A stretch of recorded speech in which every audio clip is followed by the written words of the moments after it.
Aperture. Hi, everybody. Welcome to Aperture Foundation. I appreciate you coming out on this cold night. Aperture was founded in 1952 by a group of artists, writers, and curators as a common ground for photography. And today we're a multi-platform publisher and center that unites the photography community in print, online, and in person. Our in-person component of our mission is comprised of a wide variety of talks, lectures, public programmings, including artist workshops.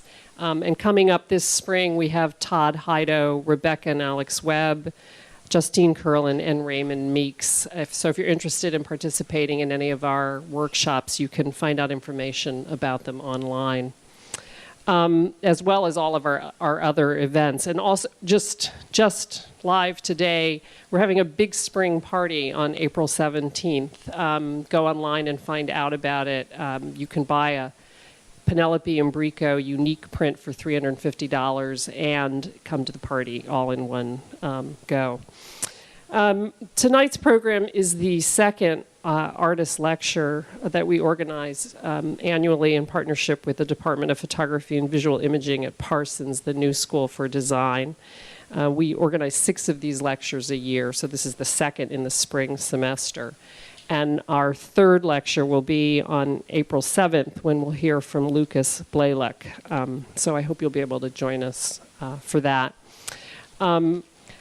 George Pitts is going to introduce Erika, but I just wanted to say a few words about her because I've... oh, what did I do there? Do you want me to go back? So, the other way? No, back further. Did I do that? Yeah. Oh, there we go. Okay. I'm so sorry. Do you know him? Okay. I just thought, look at that. How do they know each other? I've become a real big fan of Erica Baum's just quite recently. I'm embarrassed to say I only knew a little bit about her work until we featured it in the fall issue of Aperture magazine, which is this, which is called Lit. Lit, this issue took as its broad organizing principle the evolving relationship and some might say power struggle between the image and the word. Baum's portfolio of work in the magazine was, at least from my point of view, frustratingly small. And that's no commentary on our editors. They only have so many pages.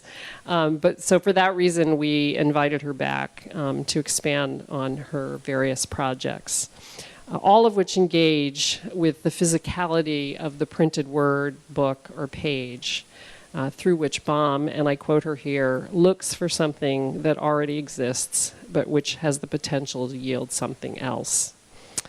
And though her work aligns beautifully in its abstract and conceptual refinement with other word artists such as Christopher Wool, Ed Ruscha, and Lawrence Weiner, I was delighted to learn that Baum believes her work to be solidly grounded in the history of straight street photography.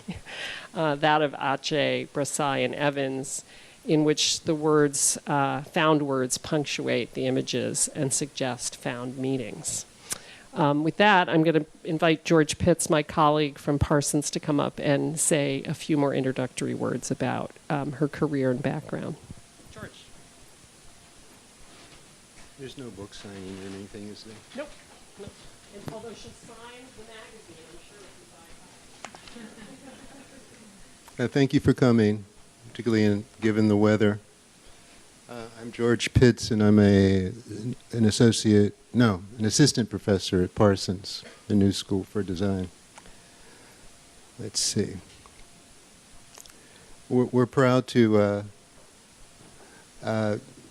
do this presentation in conjunction with Aperture in behalf of Ms. Baum's Artist Talk.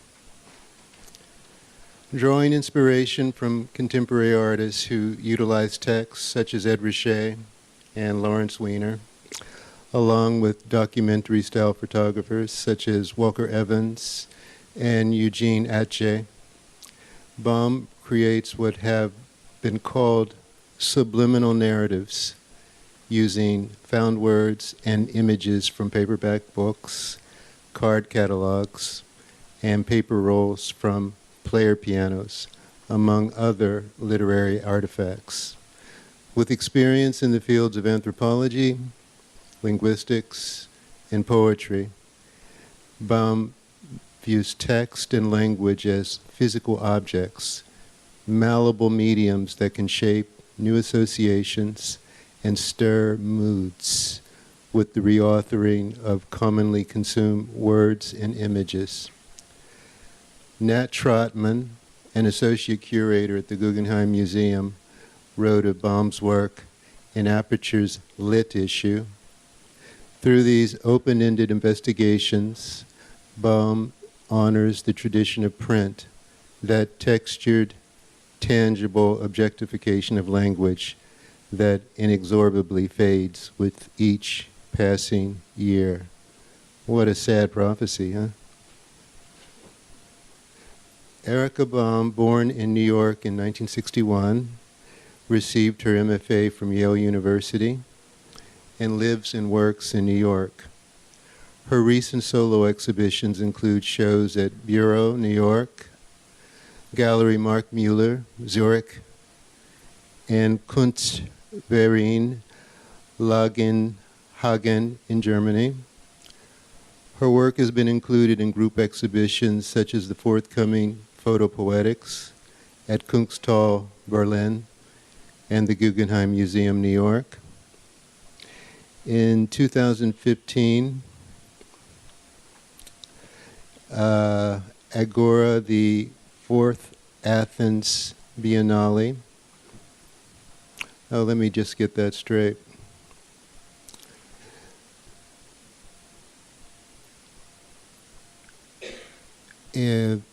Agora, the fourth Athens Biennale 2013. Speaking and Thinking, Gallery Nordenhaka, Stockholm, 2013, and Postscript, Museum of Contemporary Art, Denver, 2002. Her work was also included in the 30th Biennale de Sao Paulo in Brazil. Her work is held in the public collections of the Whitney Museum of American Art, the Guggenheim Museum, and the Metropolitan Museum of Art, as well as the Centre National des Arts Plastiques in Paris, and Frac Leo de France. So, without further ado, let's welcome Ms. Baum. Would you like to hold the mic? I'd like to thank Aperture and also Parsons, Sarah and George for that wonderful introduction and for inviting me to talk tonight. And it's been a real honor to be part of the Aperture, this edition that they put together, Lit. It was a really beautiful edition. Okay, so I'm going to begin a little, here we are. Often when I begin talking about my work, I refer to this project, but I don't show it, so I decided it makes more sense to really show it as a beginning. So I just have a few images from this project to start things going. I studied anthropology when I was in college, and I also studied linguistics, and I taught English as a second language, and I studied literature as well. And when I was in graduate school at Yale, I started doing an anthropological look at the students there. And that led me to looking at the environment that the students were in.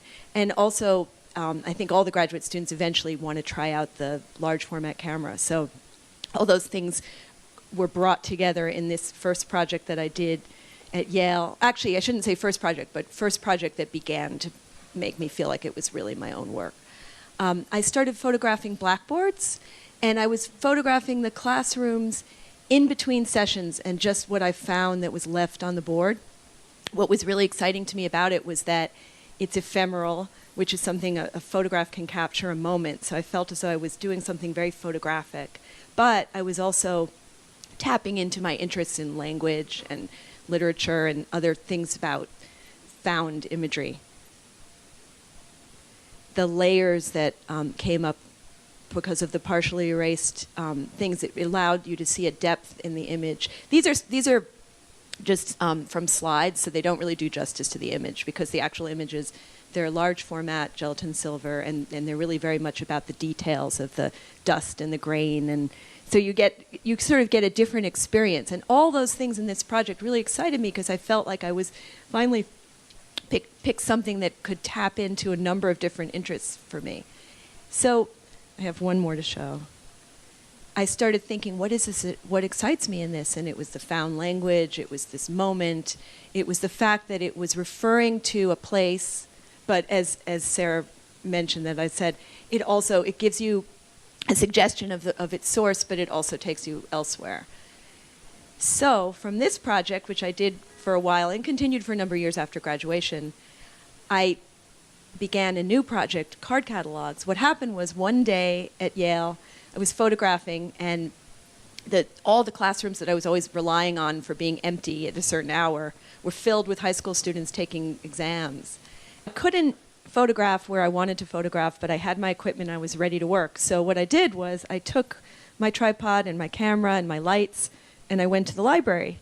And that's how this series, which there's a piece in Aperture from the card catalog, that's how it began. So really what I was doing was I was taking that sort of energy and readiness to work, taking it to the library and thinking, I'll see what I find. And as a beginning for this project, it was, I started pulling the drawers out and looking at the subject headings and thinking about the found text. And for me, again, it was about something that was part of the world that the students were in and part of a world what we're in. It wasn't a documentary thing, and it wasn't a commentary about digitization, because this was in 1994. So at the time, it was about something that's a found source of referencing something that we all do. And I immediately got very excited about the possibilities with them. In this one, I like to start out with this because it also sort of tells the story. I mean, this is sort of a photographer's story anyway, that, you know, you're out there hunting for images. So hunting, hunters and the hunted. And I like the handwritten bit at the top. And I'm always looking at details like that, things that, you know, sort of accentuate moments. You get a sense of the person who actually wrote that card, and so there's a depth to the reference. None of the photographs that I actually show are from the ones I originally did at Yale, but it's just that that's where I first got the idea for the project. It was pretty much close to my time at graduation, and I moved back to New York. And then I started photographing in libraries that I had access to around the city. In each case, I had to find a different way to use the library. NYU, which turned out, I have no affiliation with NYU, but it turned out to be very, very fruitful. I wrote a letter to the librarian. I was allowed permission for a specific period of time. I wrote another letter for additional time at another specific period. I met with the librarian. It was very official. Then there were other libraries where I went with my letter, you know, explaining my project. I went to Jersey City, and the librarian was very, very sweet, and they let me work there. But this is where the whole question of documentary came up, because they were starting to remove the card catalogs from the public areas and put them in the basement. So there was a sense suddenly of time passing and a moment that I needed to capture, which again is a kind of photographic thing, but was not part of my original idea.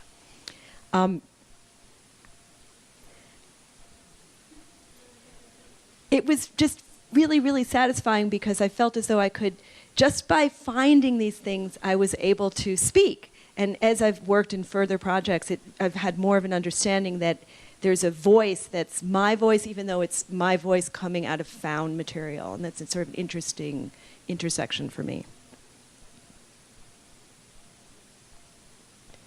This is the one naturally from Jersey City. I shouldn't say the one, but clearly. And the Jersey City ones are wonderful because they're handwritten, a lot of them.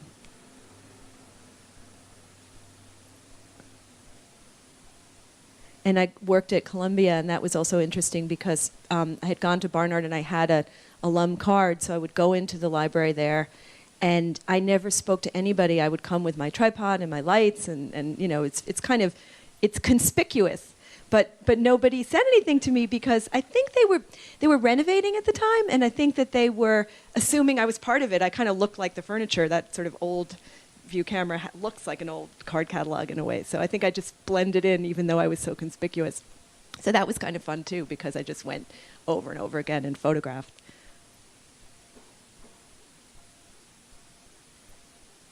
And with each project that I've done, starting with the blackboards, which I showed you briefly, and then moving into these card catalogs, I would think, what is this about? And so that's a very interesting thing for me, this whole question of content, because it's about finding language in finding sort of language as it exists in the world in a visual field, and looking for things that have texture and other qualities. But it's also, there are actually kind of running through it, there's a sensibility. And again, talking about the voice, I think that over time and with different projects, I've kind of found a way to, there's a certain stream of a sensibility that carries over from project to project, I believe. And that sensibility is humorous. So in this one, for example, I like the fact that that series that way and the correction at the bottom kind of undercuts what it is. So, it undermines the idea that it's scary.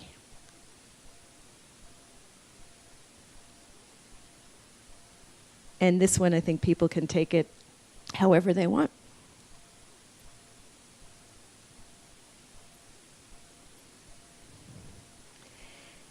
When I did this one and also a few others, I realized, there's a sort of history here. I'm doing a biography. So I have a few, this is the only one I'm showing, and it's actually the last from the card catalogs, but it's an example for me of what I consider my biographies. They're, the idea that there's history in the card catalogs.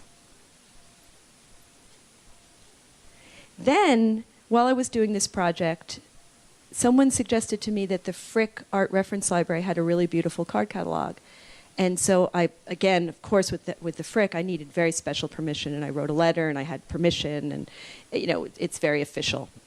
And I started photographing there, and I was really excited to find a different subject altogether. I started photographing the card catalogs, but what I was really interested in there were, they had a photo archive of 8x10 glossy black and white photographs of paintings, which weren't strictly from the Frick collection. They were meant to be used by art historians in general. And again, this is sort of a theme for me, that unintentionally I'm referencing these changing technologies, because the idea of an art historian needing to do that now, it's hard to imagine. But at the time, that was a very useful resource.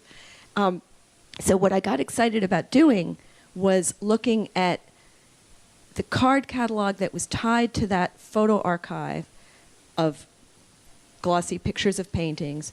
And I was specifically looking at the art reference notes that the librarians had made on the backs.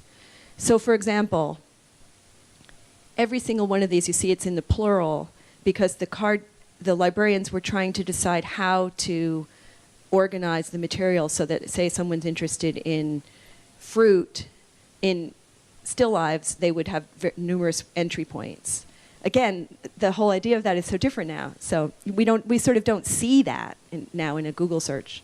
So I got very excited about these because I felt as though number one, I felt like they read like a poem as they go down. I also enjoyed the different sort of typographic spots, like the raspberries at the bottom, which kind of punctuates that word and accentuates it, and the smudgy bowls. And also, it was interesting to me because it clearly is specifically referring to a particular painting or photograph of a painting that we're not seeing, and yet it's also kind of referring to art history in general. So I think that's really interesting. It's just very intriguing to me. And it made me think about the subject matter of art in general. And one of the things I loved about this one, it's the matter-of-factness of it. The executioner's dagger, like it's so matter-of-fact, those check marks, and that's white out at the top, which gives you this kind of like sort of cloudy landscape experience. I just really love that. It made me think about, content in art and intensity in art, but then it also, like that picture with the card catalogs with the monsters, that sensibility for me of kind of presenting something and then slightly humorously countermanding it. So that's the kind of, that, as I said, there's sort of, I feel like there's sort of threads between the different projects.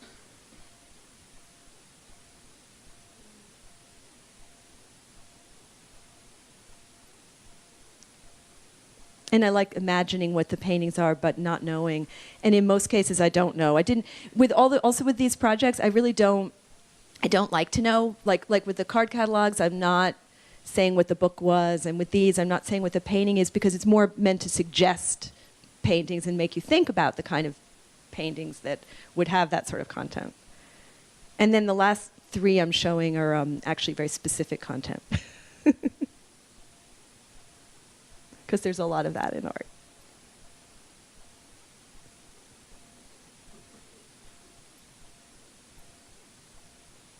And in some cases, you could maybe imagine what the painting is.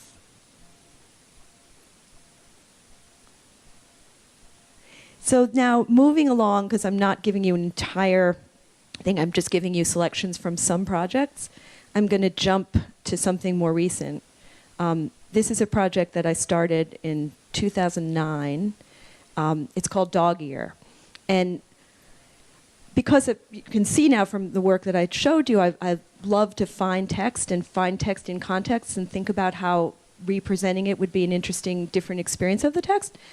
I'd always had this idea that when I do dog ear my books, and when I dog ear them, I thought, well, you're creating an unexpected juxtaposition of words. You're operating within the same structure of the book. And it's the constraint of the consecutive pages, but it gives you this new relationship of language. And so I made a few, in trying out this project, I made a few formal decisions which I stuck with throughout the project. I decided to always make a very square shape and a very perfect fold, which does not replicate the way I do it when I actually save my place, but I decided it would be to allow the words to come forward. And also I felt, I've worked in series a lot, and I like the uniformity of a series because it allows the differences to be more noticeable. So you make some things the same to allow the differences to emerge. So I'm going to read aloud a few of them, not all of them, but I've been invited a number of times now to read them. And initially when I was invited to read them, I was too shy to do it, and I invited a friend of mine who's a poet to do it. But since then, I've had a few times when she couldn't do it, and I realized I can do this. So I'm getting more comfortable doing it. And one of the things about it is that I'm inviting the reader in these to read it any way they want. So you know, the way you might experience a concrete poem where you can approach the words in any place. But for me, I realized, especially on hearing other people read them, that I do have a way that I read them. And when I'm making them, I tend to think about the flow of the words. And I tend to read them across and down. But I'm not going to say anything for a couple minutes so everyone can read these few, and then I'll read a few after.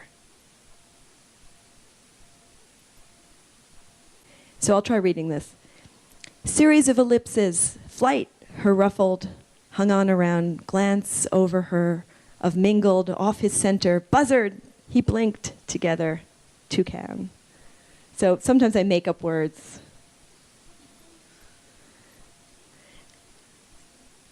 I'm enclosing, here or remain. You can also do now this. I'm turned with you, if I, answering no, tiniest yes, so it is, last me. That one, I always think of Emily Dickinson because she's very like, I'm nobody, who are you? It feels very, I'm a big fan. So. Fishes of the fifth, blind fingers in ballets, which all asking to be the water silo of the flesh. In movement braces, we undines us by echoes pensive.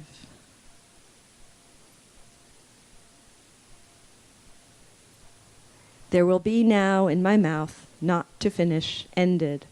I am the point, there, one, long as I knew, no, wise.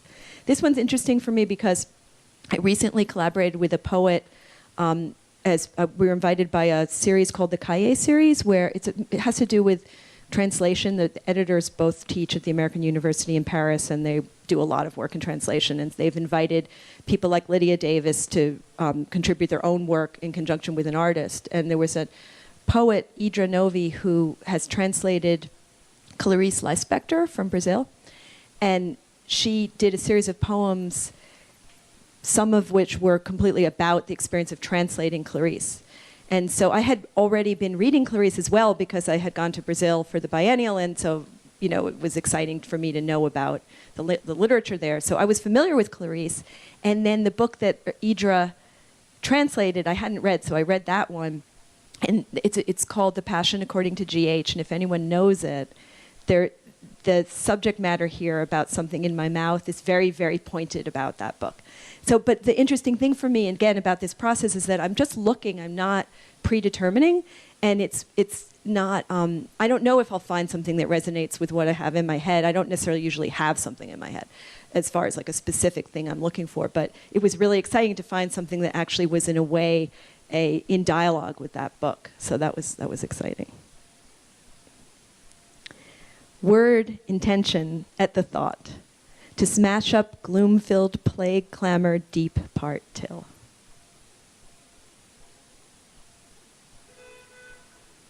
And this is a bit new for me, doing ones where there's more blank space. A wave would be heard to enfold the notes, spraying its music. I, great, my thing struck in.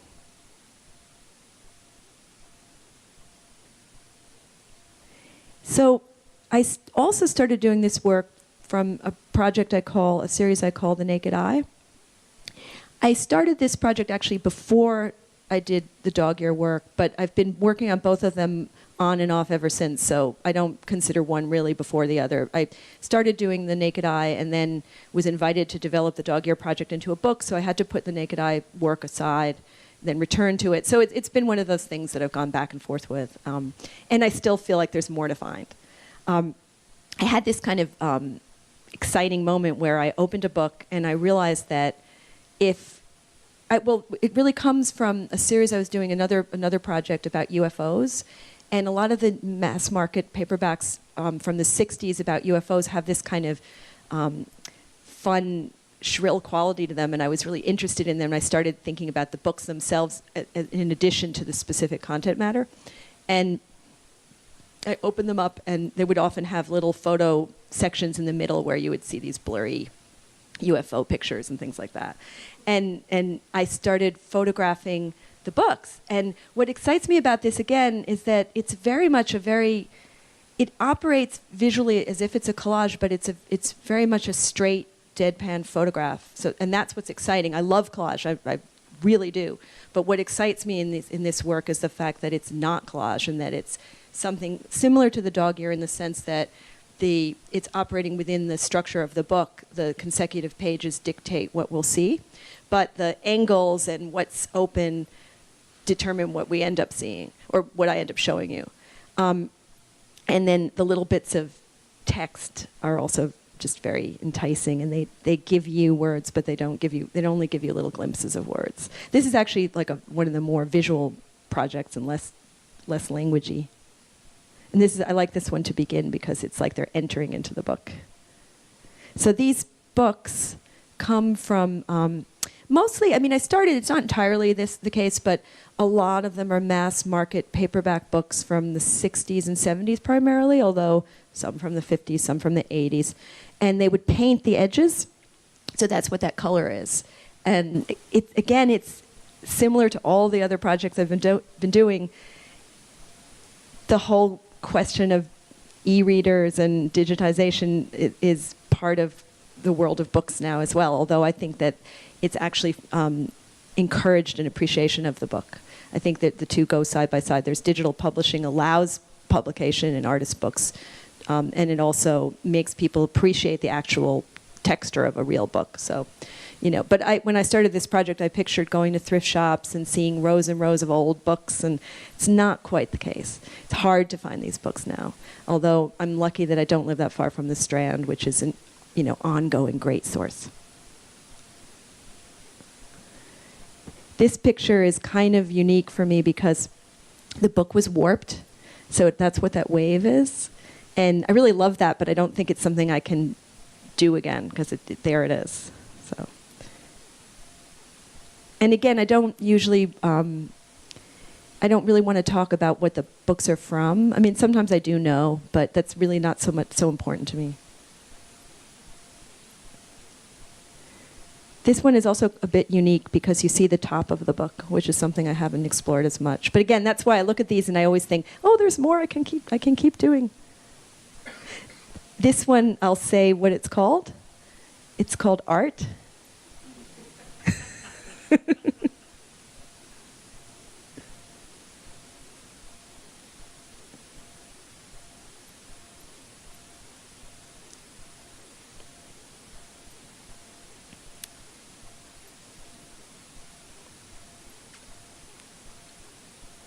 So a lot of the books come from what they call movie tie-ins.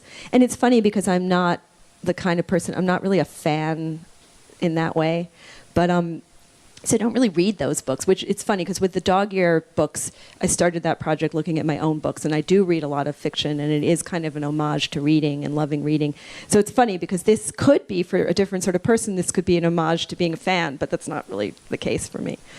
So they're mostly coming from books about films, although this one is not. This is a book about exercising.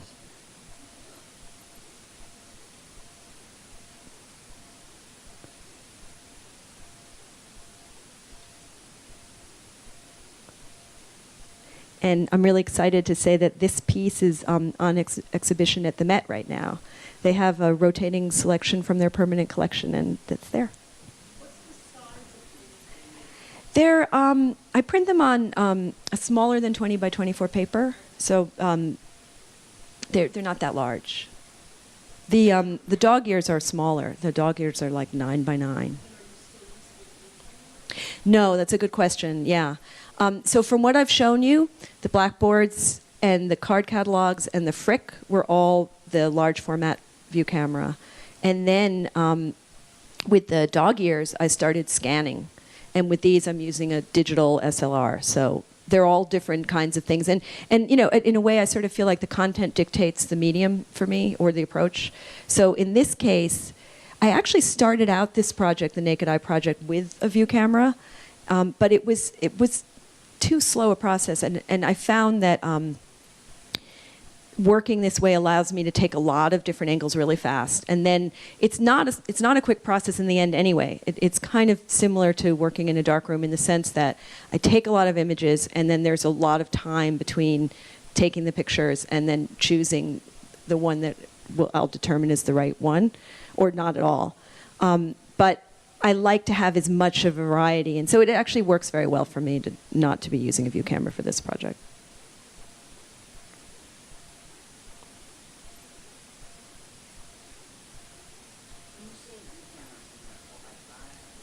Yeah, 4x5. Yeah.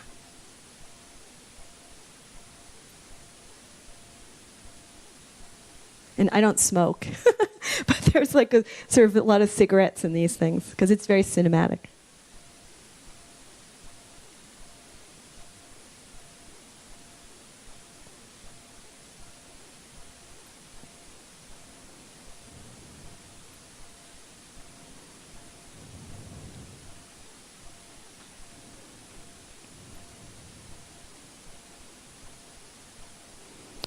I have a few that kind of represent for me another direction within the project of much more fragmented images. And I find them actually very challenging to make because I'm trying to give enough of a subject for me to feel as though there's something there. It's interesting. It's kind of a challenge. But again, I look at these and I think there's more work to do. This one is extremely abstract. It's a book with every page in the book is a photograph, so that's why it's a large book, so the way that they line up together flattens them all out.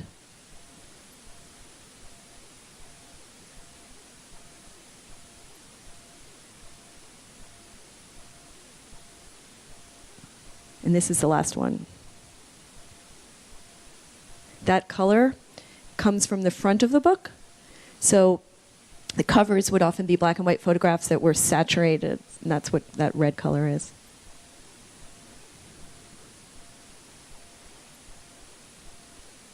Thank you.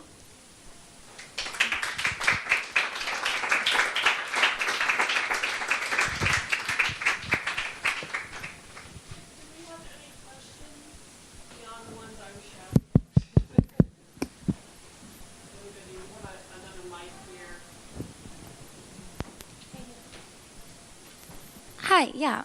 With the card catalogs, I'm wondering, did you ever move them around, or did you kind of just take the sequences like as they were? Yeah, that's a good question. No, I didn't move them around. Partly, card catalogs would always be on these metal rods, so they're constrained by the way that they're placed within the rod, and I wouldn't presume to, take that apart. But also, that's the fun of it. That for me, that's the thing with all these projects is it there? And there's a kind of frustration element built into this work because, like with the dog ears, for example, it's a really high failure rate. I mean, it's a fun idea, but it's really not easy to find anything like that. So I kind of like that. Makes me feel like I've worked. Yeah. Yeah. Are you indifferent to the celebrity factor? The dark film that you took a picture of, and of course, a lot of these other women are famous and actresses. Yeah. Are you more strictly in love with the word as opposed to the image?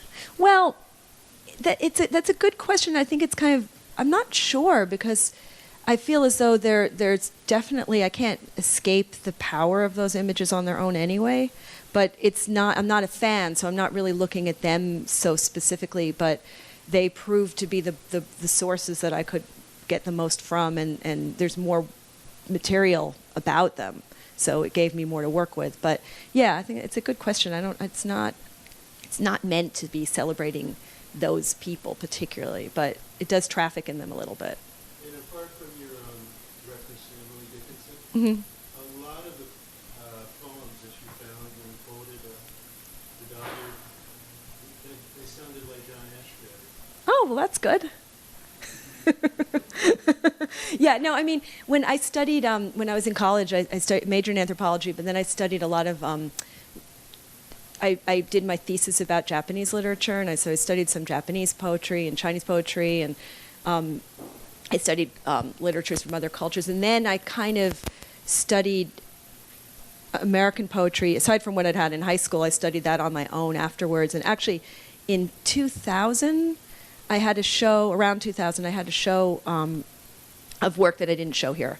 But it was words from indexes. And a professor at UPenn invited me to come and talk to his graduate poetry students about the work. And that got me thinking, I want to learn more about poetry. And it kind of pushed me to be more of an autodidact. And so I read a lot more poetry, more like seriously after that.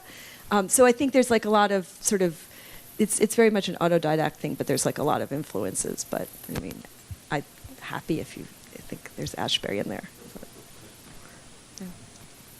Any other? What am I working on right now? Well, I'm still working on the last two picture series I showed you, and then I have another series called Stills, which I didn't include in the presentation, which is kind of like taking the naked eye type images and operating on them the way that I do with the dog ears. So it's kind of a juxtaposition, something in between those two projects. And I actually have a number of different projects, but I wanted to just not show you everything, but give you something, and also tie it in with what was in the lit issue. So the last body of work that you showed, I appreciate printing them the size that you do, keeps them within the context of the book. Yeah. But I have to say, I was really drawn to them large. Like seeing them like this. Yes, where they became an environment that I could enter, Mm-hmm. that I felt like I could physically enter that space. So I don't know if you might want to try that. Yeah, well, it's interesting because people experience the work in so many different ways, because you can experience it in a book or you can experience it online. And the other day I was invited to perform the dog ears, and so I'm standing like this looking at the screen, and everybody else is looking at these huge dog ears, and I actually didn't even see them. But afterwards everyone said, oh, it was great to see them so big. So, yeah. I also like how we have a little bit of air blowing when you were showing. I don't know who else got that, but the Yeah. screen is actually moving slightly. And so when you were showing the pages, Yeah, because I'm going like this, it's probably whipping up the air. like they were all being blown in the wind slightly. Good. Any more questions? Thank you. Thank you.